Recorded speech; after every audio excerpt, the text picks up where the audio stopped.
Hey, everybody, welcome to the Particle Accelerator podcast, where we talk to forward-thinking business owners about innovation and business growth. I have Kyle with me. Kyle, why don't you introduce yourself?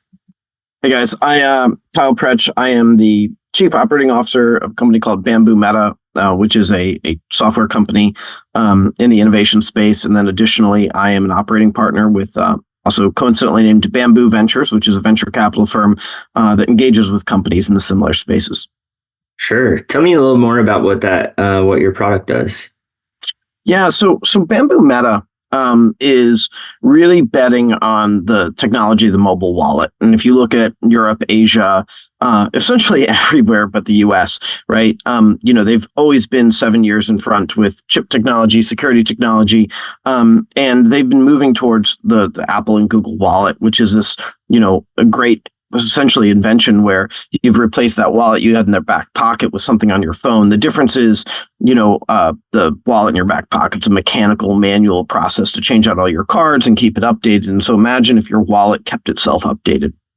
And so, obviously security is tough. It makes it hard for businesses to access that technology. And we built a platform that allows businesses to take advantage of it quickly. Yeah, that's really cool. I mean, on the consumer end, you'd much rather have digital delivery of a gift card to go into your Apple wallet. I've even recently stopped carrying like my wallet some places. Like I don't even bother carrying it to the gym because my gym access is in my wallet. And and then I can use Apple Pay if I happen to need to buy something or go get gas or whatever. So yeah, that seems like a really cool investment. Oh, absolutely. It was interesting. I was coming into the office this morning. I realized I left my wallet at home. And that used to be the inconvenience I would turn around and drive 2 hours back for. Right. And so now it's like, chances are the little local gift shop will just take my card on my phone. And if not, I'll go one block over to somebody who will. And so if you think about that, if you think about what's happened with airlines, if you think about your example with gift cards is a really good one.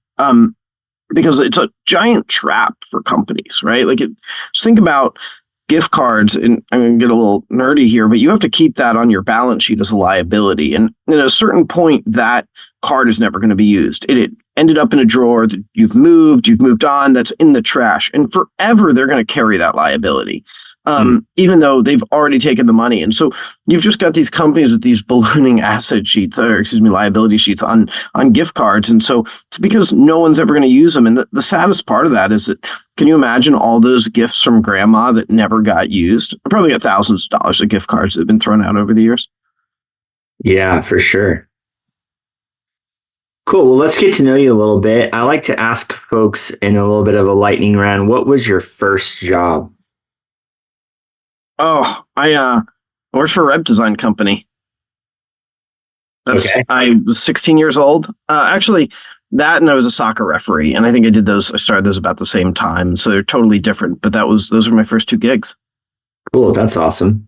What toy or let me go back to that. So, web design company, was it like WordPress or what was the? No, I'm going to age myself here. It was Cold Fusion. Yeah. My first full-time gig was a Cold Fusion job. I actually had a whole online travel agency in Cold Fusion, if you can believe it. Oh my God. Well, it's interesting, right? Because a couple of years ago, I got kicked over to a private equity company that was going through a digital transformation that was having some challenges. And I was like, well, what stack are you on? They're like, Cold Fusion. I was like, oh my God, 15 years old has come back to haunt me. But yeah, and then do you remember Flash Animator? Mm-hmm, weird animations you would grow on Flash that's since been retired. Yeah, that's what I did. That's when that was like the jam. Yeah, that's cool. Yeah, that's awesome. I built a whole online travel agency in Cold Fusion back in the day.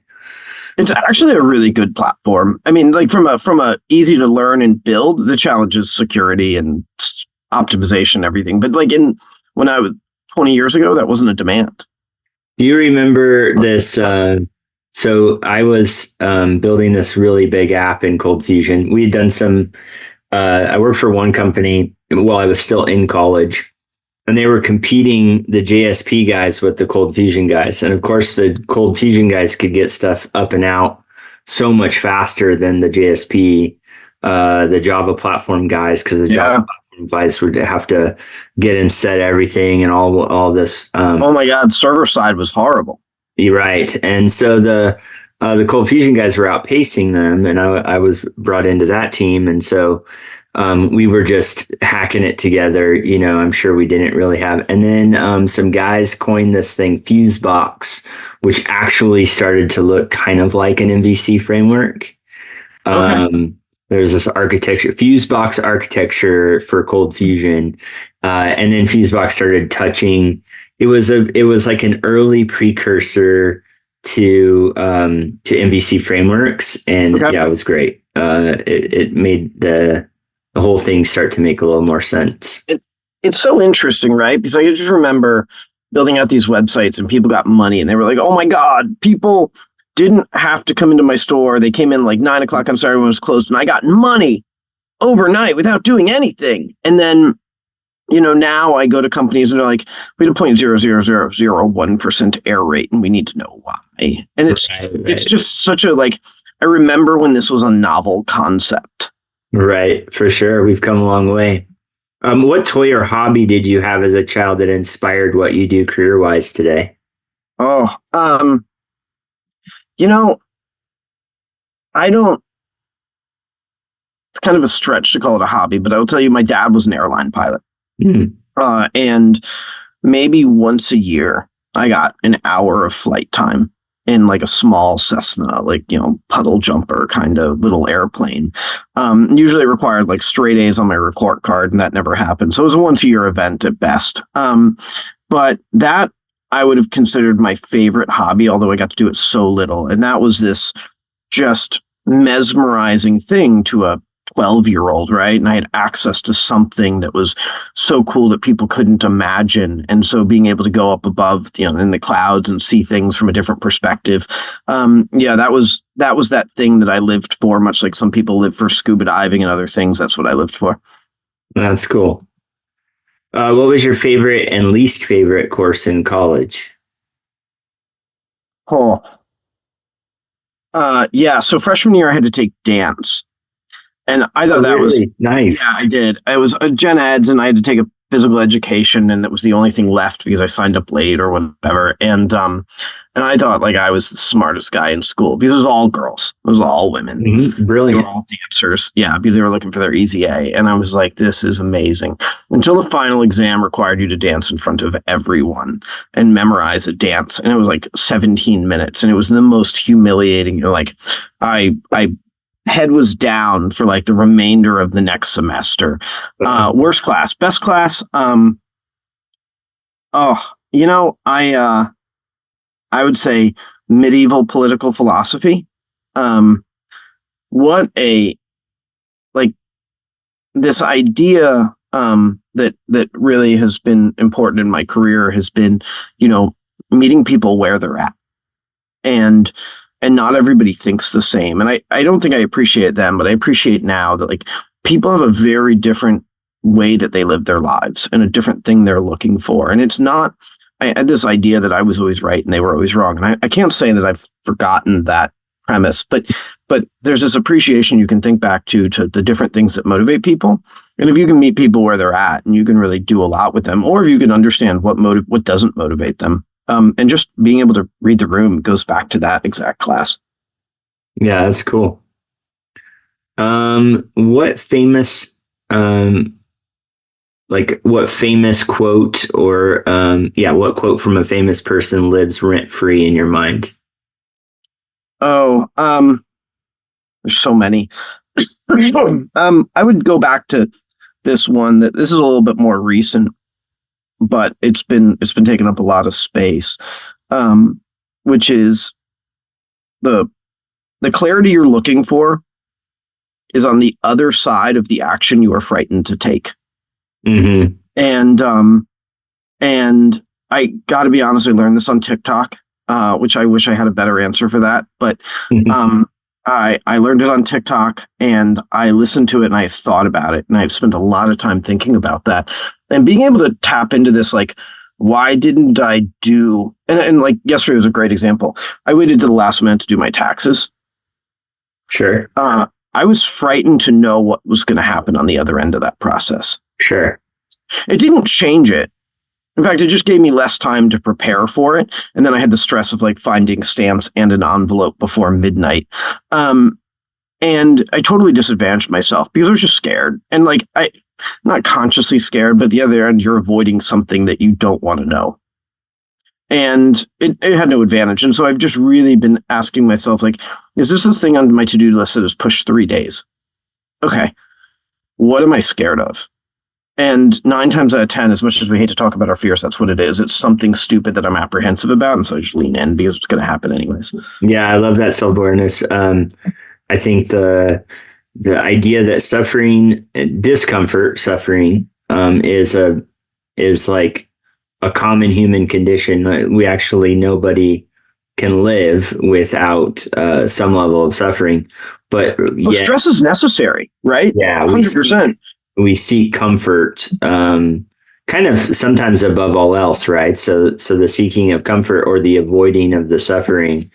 I certainly, if I have an uncomfortable conversation, I need to have the anticipation of that conversation is almost always worse than the conversation itself. Yeah, and I'll a great example is we do a lot of sales. Obviously, we're a software company, and there are so many deals. Like at the end of the day, we're doing this dance, like this long, copious, multi-quarter dance. And the decision of whether they will buy is known. Like whether they are a potential customer or we want them to be a potential customer, and the difference between those two things is a knowable fact. Somebody's got to pick up the phone and say, are you interested in moving towards purchasing this? And their answer's 5 times out of 10 going to be like, not really. And we could save ourselves 10 conversations that just literally becomes the cost of acquisition of the next customer that does sign. And it does actually have an opportunity cost of the next customer and delaying that other sale. And we're just scared to get on the phone and be like, hey, so we've been dancing for a while. Like, are we gonna do this thing? And let's talk about what the gap is. And instead we're scared to figure out that we might have to go to the meeting with our boss and take it off the forecast. Right. So we just hang it out there. It doesn't help. Yeah, that's great. All right, we'll jump into our regularly scheduled program. What tech trends significantly impacted your industry, and how did your company respond? Cool. So I think there's probably 3 I'd hit on really quick. The first is, I've seen this in the venture capital side. I saw this with our own company before I came to it. Bitcoin, blockchain created this giant movement of it hit at the same time. There's a ton of money in venture capital. It got a ton of money. Nobody really knows what it does, how to do it. People were selling the technology. It's like saying, you don't care about what my software does, but it's on AWS, and people were buying it for that reason. And media, agencies were like, we only work with blockchain. And PepsiCo was like, blockchain only. And then 2022 hits, a little bit of interest hits, and probably a lot of interest. And it's like, no money in blockchain. And so there's companies distressed, people are pivoting, and we're seeing the same thing happen with AI. No, AI has more legs on it, but people haven't figured out how to move it into, everything else in the economy. And so it's moving so much slower than all the companies that have jumped up and tried to bite into it. And so, we have really tried to avoid those fads, and we have bet on something where there's been a lineage of movement, right? And there's been a lineage of movement around wallet. There's been a lineage of movement around mobile. There's been a ton of legacy around miniaturization. And if you put those 3 on a, year over year, you see this low beta where you can go create some growth in that area, and you can accelerate that 1% to 2%, but you also have a very stable growth history, and you can predict that and model that. Whereas, we've tried to stay away from the fads of AI. We've tried to stay away from the fads of blockchain and pivot away from those, because those are so far off their track right now that they've gone, a ton of money in them, but they're all falling off the map right now. Mm-hmm. And I mean, direct to consumer is not going to try those early adoption fringe things. I would say, for us, early adopting different kinds of technology is of course always interesting to us, but at the end of the day, what the customer is actually going to get value out of is what's going to be the most important. Oh, 100%. Adobe's done a great job of this, right? They took a very simple function. They said, hey, all the people who click 95 times on Photoshop to like remove a background, we made that easy. And they market the shit out of that because there's all this competition coming from them. So we're in front of the line. We'll make your lives easier. And if you are in graphic design, you value your time at, $75 an hour, and you know how many times you click that little button, and you just know you got 3 hours of your life back, and you're switching back to Creative Suite, right? I think about, ChatGPT will serve the college and high school market fine with helping them with their papers and being the new addition to Wikipedia. There's the legal industry, paralegals are going to get a little bit of a boost, but there's not a need for 5,000 companies based on AI. At the end of the day, AI's pictures, I can't have AI create a PowerPoint because the pictures are going to have misspellings and the people are going to have 3 fingers. Right. So there's all these people ballooned and we're like, fuck yeah, we're selling AI. And everybody's like, cool, but I can't use it. To your point. I think the knee-jerk reaction is always to try to replace some human function. And I think that's always going to lose out. But you're right. Like, hey, make it easier for me to replace a background. Make it easier for me to write a legal document. Don't try to replace a lawyer, but make it easier for me to get to redlining. We're working with a client on that right now. We're also we're working with an e-commerce client just to do a unique type of recommendation engine that's for interior designers. So not trying to replace the interior designer, but just trying to recommend products for the interior designer that is that match their the written or spoken kind of theory of their design. So hey, I'm gonna create a dark academia study style like living space. Yeah. And you recommend products that are in the catalog that might fit, and that kind of curation. What we're finding is that as we implement AI, we have to narrow to get accuracy. And then in some problem sets, we narrow so much that we might as well have just used some very traditional type of software development. Like the implement AI starts to lose its value as you're like, hey, take this set of things and narrow it to this set of things. The introduction of the LLM and all of its width actually reduces accuracy almost to an intolerable level. Most of the time to an intolerable level. Like the guy who tries to write his legal briefs with ChatGPT and has a whole case hallucination in the middle of his brief and ends up getting disbarred. 100%. I mean, to your point, I refer to them as anchors, and you've got this ship and they've just put on an engine and they painted a new coat of paint and everybody's at the pier watching this, like, the Titanic of our generation, like go. But like those anchors take an hour and a half to pull up, right? And so that ship's not going to gain momentum and until it figures out how to pull all those anchors. And so when you think about the anchors on AI and the adoption thereof, human learning, human change, generation, pricing, server capacity, like how do you take the internet and pack it into a thing that you can do LLM, speed of processing through all that data, dating that data, and figuring out, how things shift, building predictive models over time. And so I think about why we only know the weather a day and a half in advance, right? Because we haven't built a computer that can model with such accuracy a year in advance.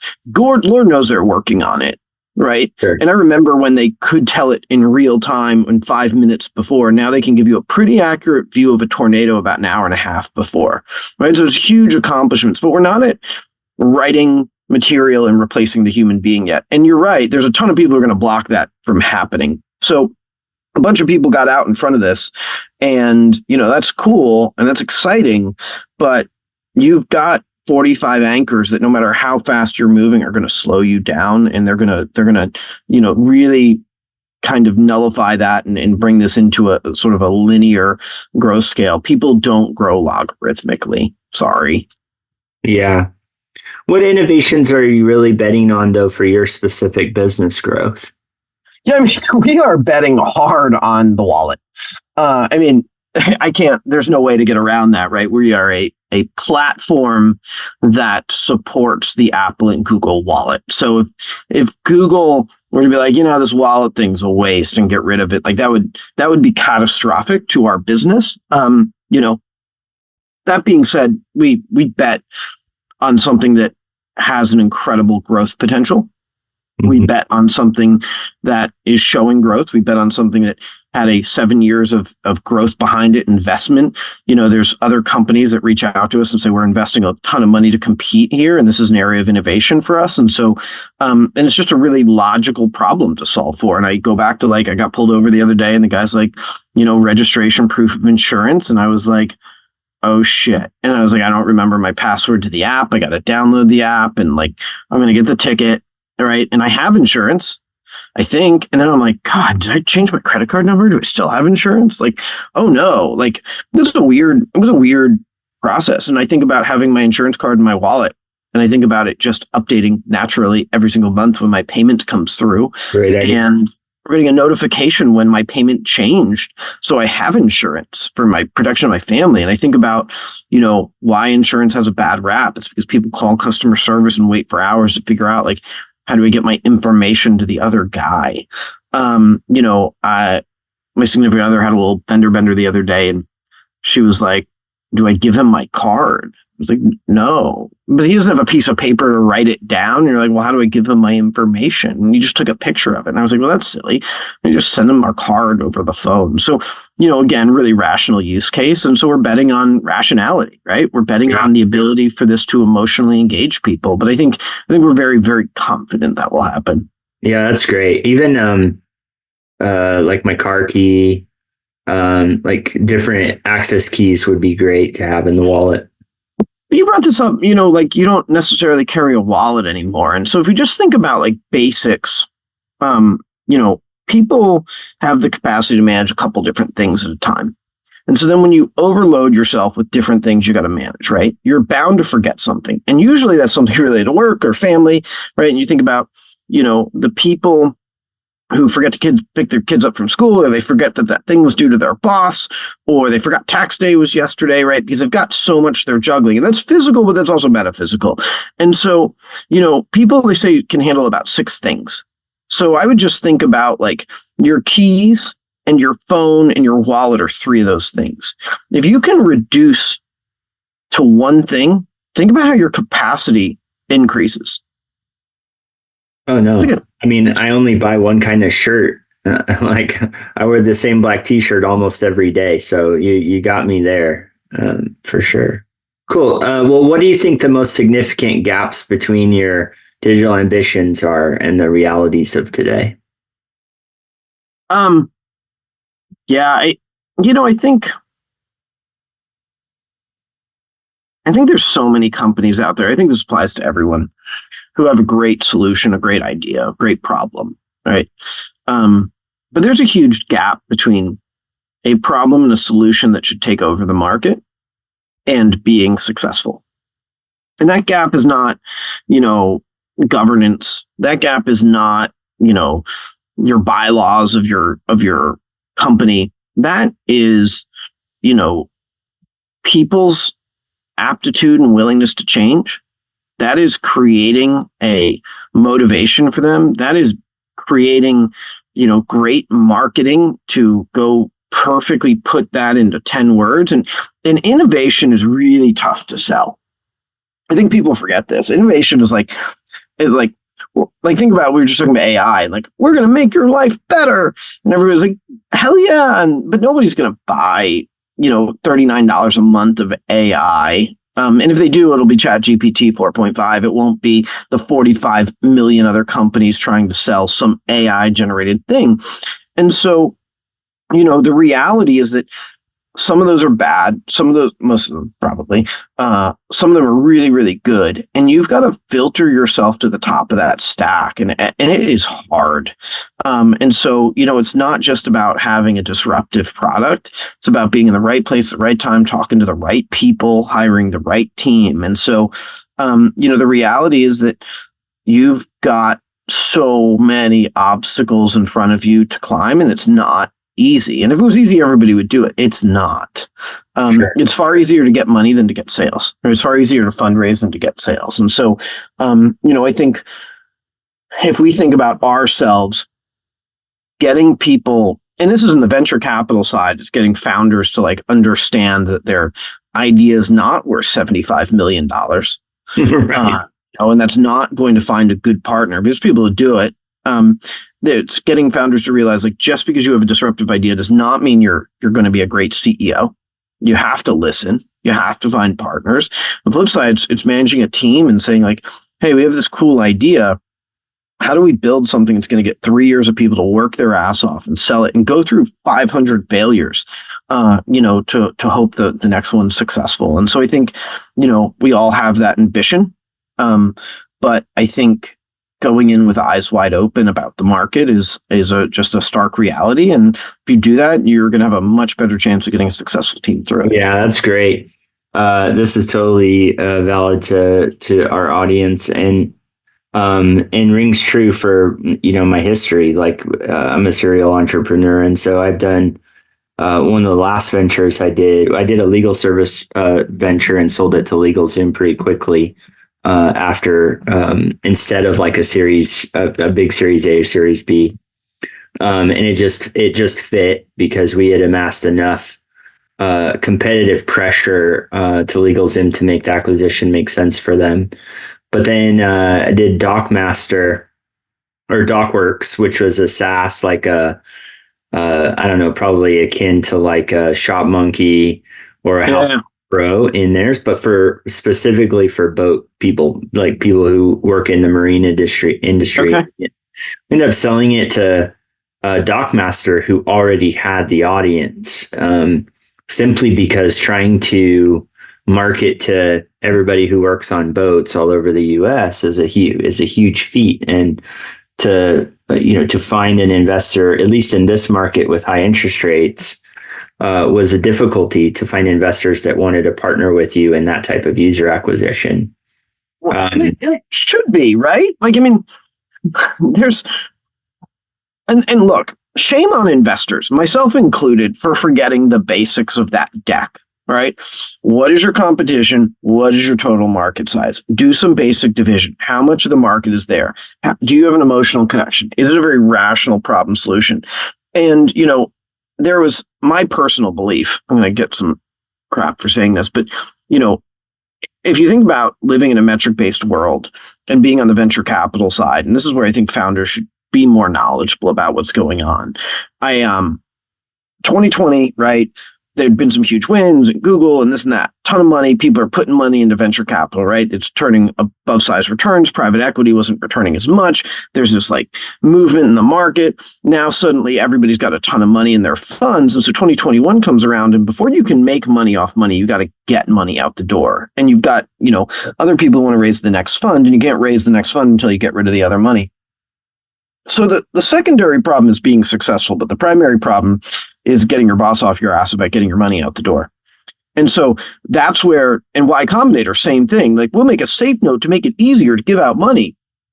And, one page and we're done, kind of thing. One signature, standard documents. And so now it's like safe note, safe note, safe note, safe note, safe note. Well, now look at what Tiger said the other day, which is they like raised 25% of what they predicted in their 15th or 16th, I think it was their 16th fund. And everybody's like, what? And it's like, yeah, because they gave out all their money. And now everybody's like, hold on, I gave you my money. I'm looking for the returns. I took a bunch of private equity money to venture capital. It didn't turn anything in. And they're like, well, we gave it to people and we stopped doing due diligence and we stopped looking at the deck, and it sounded cool. And that kind of became the bar. And now, the venture capital market's gotten really tough for everybody after. And so I think about, my advice to founders, and it's probably exactly your story. Don't fall in love with your product. which is the same reason why people can't be their own lawyers and the same reason why a doctor can't take care of their own kids. Because if you fall in love with something, it will be a bias. It will cause you to make irrational decisions. And so everybody's like, I got to fall in love with it and I got to IPO. You don't. The best funds exit 70% early, 70% of the time versus trying to bet on one to go all the way. And so, find founders, like, please be able to take a step back and be like, should I go start my next thing? And because no CEO, like there's peacetime CEOs, and this is a Ben Horowitz, story arc, but there's peacetime CEOs, there's wartime CEOs, and I would even go so far as to say there's high growth, low stage, lean CEOs, there's, rich scale CEOs, and you just can't be good at all of them. Like, I know what I'm good at. I am not good at pre-seed and seed. I'm good at seed Series A. If somebody were to make me in charge of something with 3 people, I would want to blow my brains out. And again, like, be able to step back and say, look, I've got 60% of the shares of this company. I'm not the right guy for the next step. Let me exit. Let me own some shares. Let me structure the right deal so the next person can come in. And if you love your product, if you truly love it, you'll let the person grow it who's well suited to do it. Yeah, and I think the growth trajectory, an IPO is a really narrow growth trajectory. There are so many ways through M&A and private equity that also can be growth for a founder, barring the serious like mixture, like depending on your particular story. Sure, you could maybe not be the right guy at some certain stage of growth, but I think you're right. Just don't get so torn into this. I have to IPO. I have to be the household name for a particular thing. I think that's what you mean by falling in love with the product. Yeah, and I mean, I mean that. I also mean like being able to make the right decisions. I've seen people who can't step away when the time is right. Like, maybe it's not that company anymore. I mean, so many people I exit and they like are trying to be in this new company, and it's like, no, you sold it, like, walk. Sure. I see, I look at, and to your point about IPOs, like, I look at 23andMe is a great example. These guys, IPO'd, it was huge. It was, great Silicon Valley story arc, right? Should they? They're about to be delisted. Was that the right move for them? Right. Like, should they have gone private equity? Should they have tried, like, they tried to be first to market? And there's a ton of these companies. I look at, Lifetime Fitness did it recently, and it's a little not in the tech space, but again, they IPO'd, they tried to be a lifestyle brand and all these things to get themselves a high valuation in the market. If you want to get a payday, that's a really good strategy. But is that really what the public market should be looking at? Is that the right thing for the rest of the shareholders? I don't know. Yeah.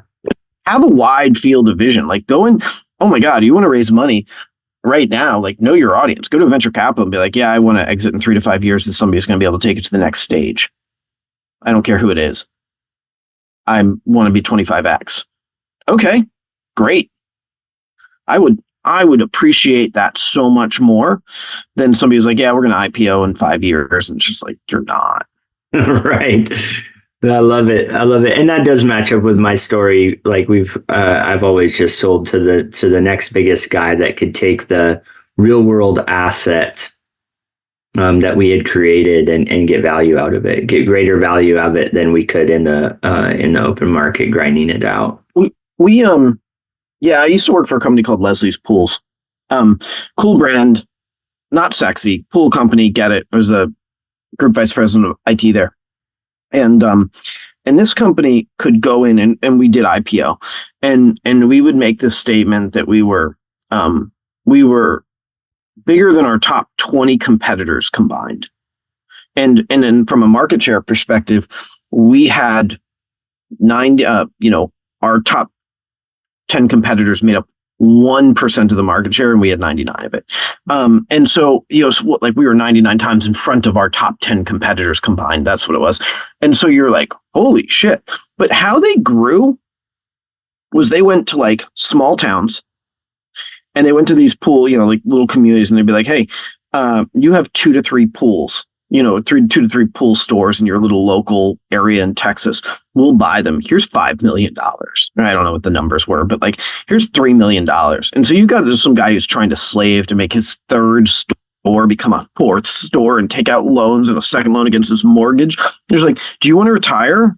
We'll give you $4 million. And by the way, here's some advice. Put like $2 million in the bank, avoid the taxes on it, do this, and like give yourself a nice $500,000 a year and like move to Florida right now.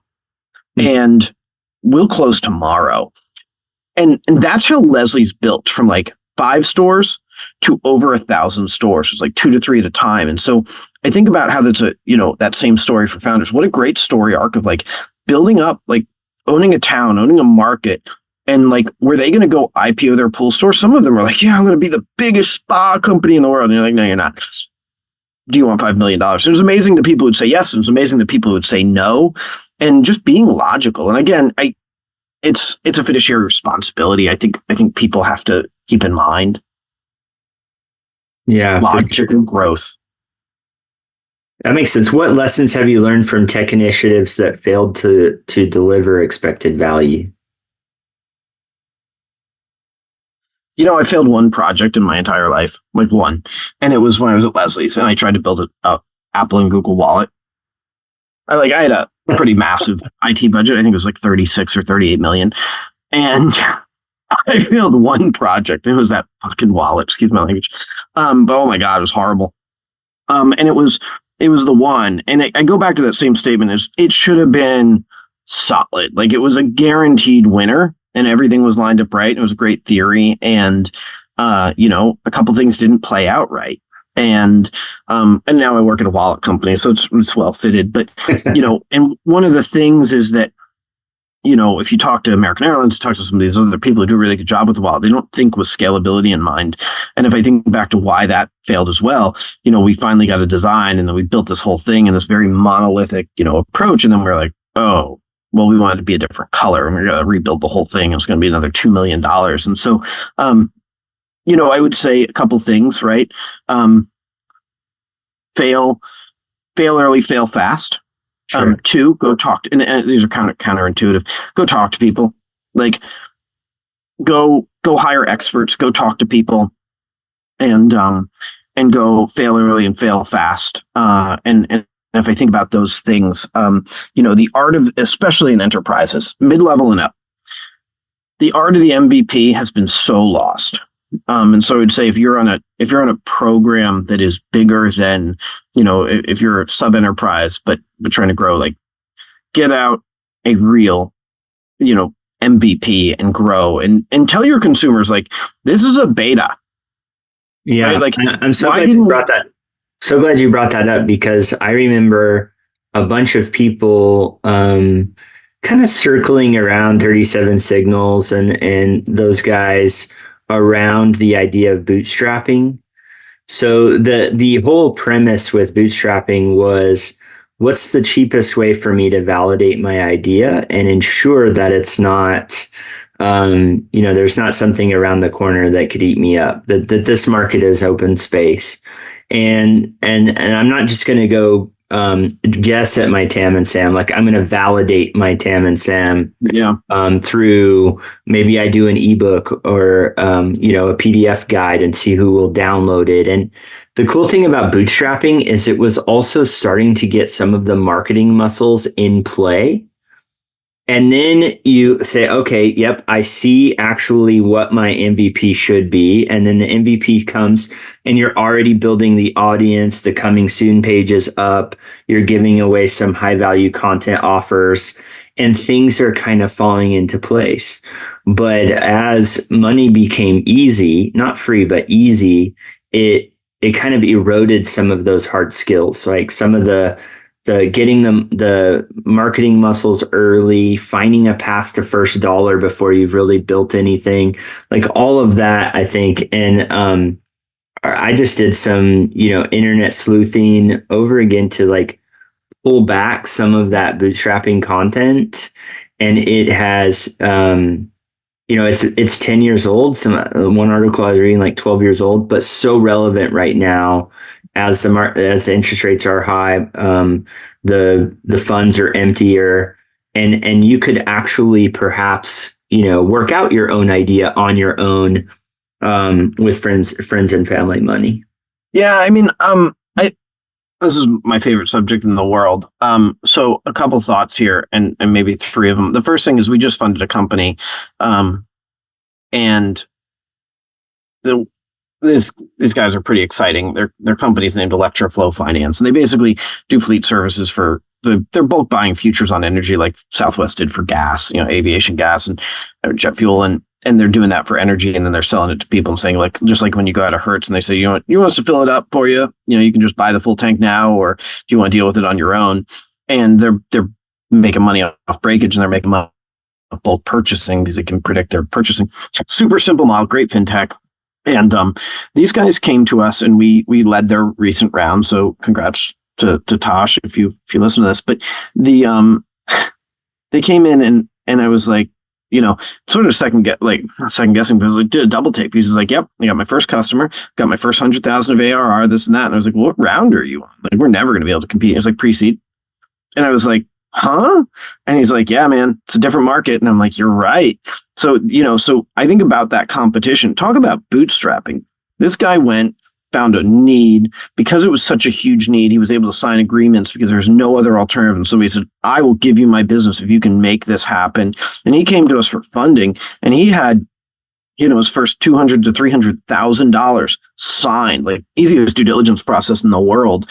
And then he was like, all right, the cars arrive next week. So like, you got to give me the money now. Right. And I just, that was the perfect essence of bootstrapping. And so I think about, the antithesis of that, which is how many companies do we go into?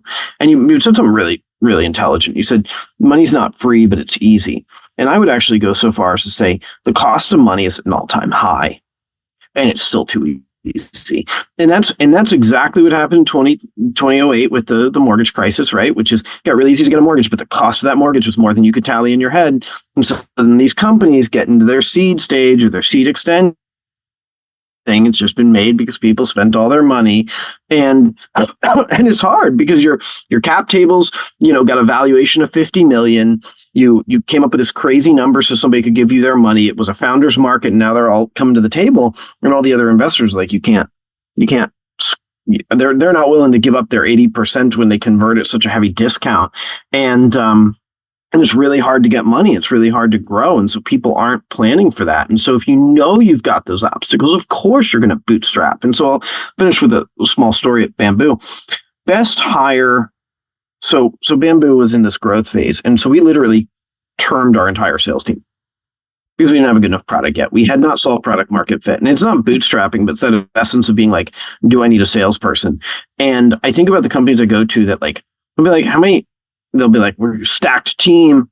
It's like Aries, whatever, for a VC. Stacked team. Okay, cool. We got 3 customer service success managers are rock solid. And you're like, cool, how many customers you have? Well, we haven't got a customer yet. And like, we got 3. And they're like, read all the books. I'm ready for scale, baby. And I'm like, no, you need to go, unfortunately, do a layoff. Like, you're not, because the lessons you're going to learn. And so I get back to the story. So we hired this guy, Holden. And Holden's, 23 to 25 years old. He's done a sales job in his career. He's high potential, high growth, high dedication. But he's not 10 years of experience. He's not ready to go close an enterprise deal, right? It's not hazing or rites of passage to be able to do that. It's skills that are acquired through practice. And so we hired Holden because the things we needed to figure out were process. We need to figure out how to close a small deal. We need to get a few of those use cases. We need to grow our marketing content. And I could grow with Holden at a price and continue to grow him, a great value proposition for him. And I could take 6 months and go get 20 sales under our belt. And I could, from that, have sources for marketing. And then the next person I'm going to hire is not another sales guy. I'm going to hire the marketing guy. And he's going to go create all that content. And now I'm going to go hire the enterprise sales guy. And so it's that same concept of bootstrapping, which is recognizing that anchor that we talked about in the very beginning. There are anchors that control your growth. You will have to learn how to sell. You will have to build a sales process. You will have to create content to talk about it. You will have to get this need out there to percolate and people to talk about it. You will have to, fail 18 times And if you are lucky and don't have one of those anchors that's as heavy as the others, you're still got 95 others to worry about. Pace yourself. Right. Pace yourself and look for those leading indicators, right? Give those stage appropriate decisions, and don't solve problems you don't have yet. Is the takeaway there? Yeah, I mean, I want to punch anybody in the face who says the word like build a scalable company, because like we need to come up with a new statement for that, because like build processes that make sense, build software that can be better, right? Like I don't know I'm not a linguist, but like I don't know the right way to say that, but I hear so many people spending money on scalability so early, and like build a product that is scalable, but there's so much of your business that is not going to scale because you've got 45 other boxes to check. Yeah, the good enough thing is valuable. I did learn something around what good enough means in terms of marketing copy. I was working on my own website and worked with a marketer to kind of redo it, but I wasn't happy with it. I didn't know why. And so a buddy introduced me to like story brand framework. Okay, yeah. And hey, you need to talk, the power of using the word you. And suddenly it hit me that all my copy on my website was we and our. We were talking about ourselves on our website. We were basically jingling our own chain, right? Ringing our own bell. And we were depending on the reader to go, oh, okay, yeah, that's who you are. I need that, right? To make this logical inference on, oh, you've described yourself. I want to get to know you. Like it's a dating profile. Like I'm 25 and hot and you should want to date me, right? And that's just not the way business works. It's more you-centric messaging. It's like these are your pains that I solve. And when we shifted that, it totally changed the way that we were. All the call to action started to work. Everything kind of clicked. Yeah. So there is some knowledge of good enough, but done the right way. Like just good enough, but correctly, and then things will start to fall in place. Yeah, I mean, I look at that as an anchor, and like I will be the first person to say that I generally hate all marketers. Like I know that's a prolific statement, but I've just seen too many times in boardrooms where people be like, "We got this many impressions on Facebook," and I'm like our sales are down 21%. Like, shut up. Like, no, it's not working, FYI. And I understand it's hard for marketers to tie like value to numbers, and it's easy to be like, I got this much ARR, and marketers are like, I helped you create it somehow, but like you have to find correlative and get to the point where it's causative and be searching for that. And so many people just be like, people know us, and I'm like, oh my God. But I go back to that, which is I sat down, we hire a bunch of outsourced marketing firms for various things. And one of the things that's so interesting, and I work with this great firm out of Toronto, and they're like, Kyle, you gotta shut up, sit down, and trust this process. And so each week at 10:30 a.m. Pacific time, we get on the phone and they walk me through two dashboards, and it's their campaigns and their campaign, and they'll be like, all right, we expect 35% with 10% reply rate, and we're starting with 30 people. And so like they send the first emails like, what do we got? And they're like, nothing. And then they're like, but we're going to change these 5 words. And they're like, nothing. Maybe you get like 4% more, 3% less even, like 1% increased reply rate. And they hit it, and they hit it, and they hit it. And then suddenly over 2 weeks, you're at 65% open rate. Right. And your reply rate's compounding to 12 to 15%. And suddenly you're like, shit, I need to go hire people to respond to all these inbounds. And so, but I go back to that. That's an anchor. You got to go. No one's going to get the copyright the first time. No CEO is good enough to just write the copy and do it. You have to go through your paces. It's going to happen. So be lean. Contract that out. Don't go hire 5 marketers. Don't start your Facebook messages. Like, get your message. Figure out what people respond to. Then edit it. And now we're redoing all the decks because we found the message that works. And sure enough, it's something just like you said about like you and splitting our market and finding, that the article in front of the sentence works not with our particular product. And I don't know why that is, but truly those unlocks and working the process can give you, the difference between zeros, 5% open rates and 65% open rates. Yeah, yeah. And doing so with a calculated analytical approach so you know what worked. That's great. That's great. I've been learning a lot of similar lessons as a founder and now as a service company owner. That these are like pillars to your eventual success, like nailing the emotional connection and the messaging. How would you say, how do you create a culture of innovation? Any nuggets or tips there, just how you create a culture of innovation and digital fluency in an organization? Um, you know, I'm kind of so I'm a big believer in being anti-fragile. And I believe that innovation is a naturally fragile thing. It's usually it's off, something off the norm. Maybe it's a high beta, but high betas, come and go. There's low likelihood of success. And so naturally, I'm in this weird juxtaposition where, portfolio theory, and this is my investor hat for a second, would say like invest in 20 companies that promise. And like one of my colleagues invested in a VC fund and they're like, we are harvesting moon rocks and renewable energy on the moon. And I'm like, well, you're never going to see a return. But they did 20 of those, and one of those is going to be so effing awesome. Right. And yeah, still don't think it's going to be the moon rocks, Dylan, but that's a separate issue.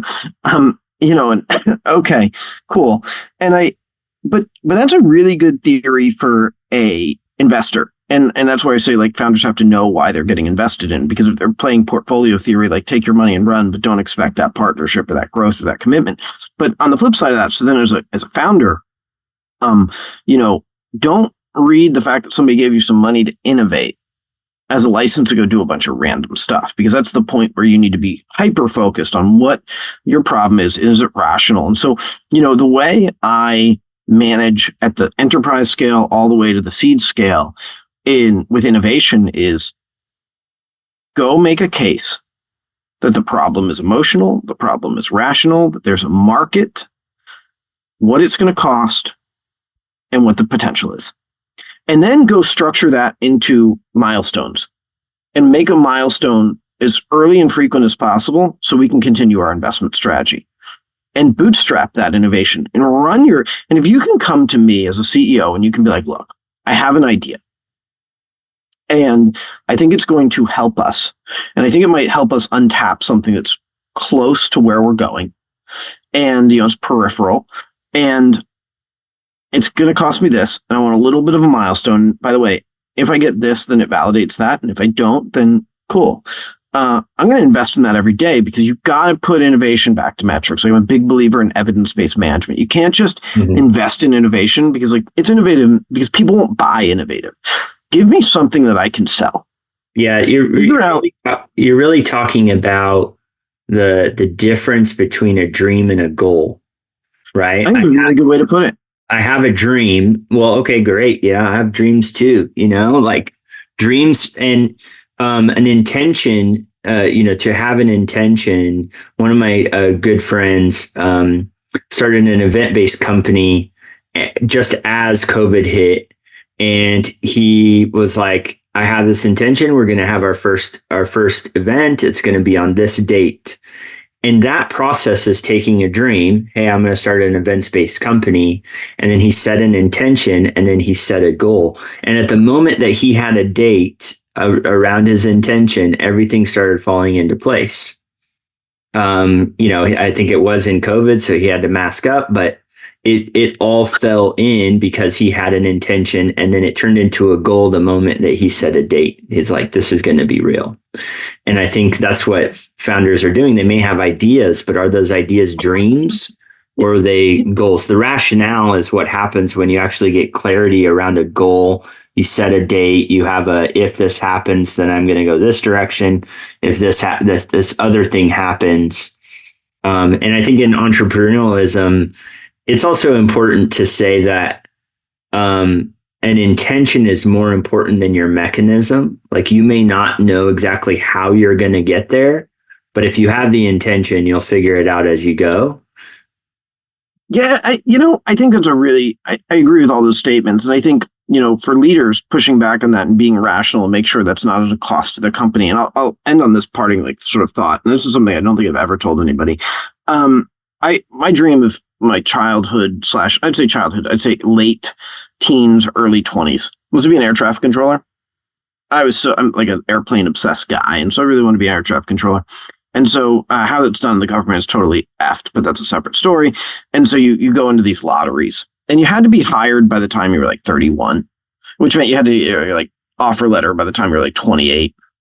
And they weren't going to do another thing. So it was like 26, and this was my last one. So I did all the smart things, got all the things.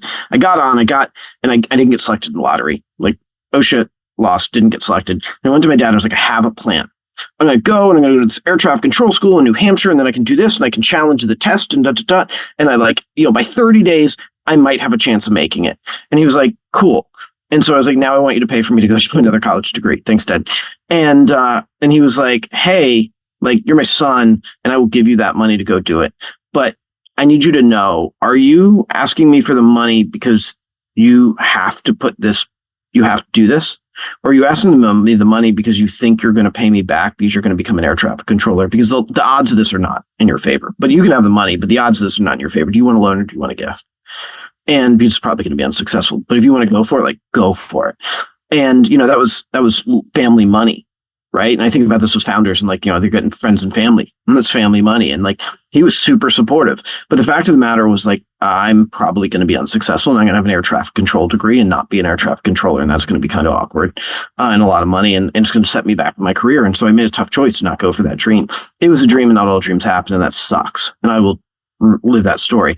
That is different than an idea where I want to test the market and see if I want to start this next startup. And then I want to ask for a little bit of money and go to dad and say, hey, and stopped asking my dad for money. It's a good thing in my life, probably because I didn't go get a second set of student loans. But give me a couple $1,000s to like get a couple people to do some market research. I want to see if there's something here. I have an idea, and like, be rational about what you're asking for and set it up in those milestones. And like, that's innovation. Like, I want to go test the market and press on it and see what's there, and then take the next step if it makes sense. Yeah. And that's the same thing. I go, don't fall in love with your idea. Like, go be rational. Yeah. Yeah. That clarity around what goals to even set, and the research behind those, the rationale behind those, the clarity that's required, is super awesome. Well, this has been great. I want to be respectful of your time. If people would like to if they liked what you had to share today, how would you like them to contact you? Well, I'd like that they're all very, very, big customers with big pocketbooks, and they can call our sales team and buy our product. I'm kidding. But my LinkedIn is probably the best way. Kyle Pretsch, and then I would say BambuMeta is our company. Bamboo Ventures, our VC firm. Every single one of those emails be pretty easy to find. Awesome. Cool, man. Well, awesome. Thank you for being here, and it's been an engaging conversation. Thank you so much. Thanks for having me, Ben.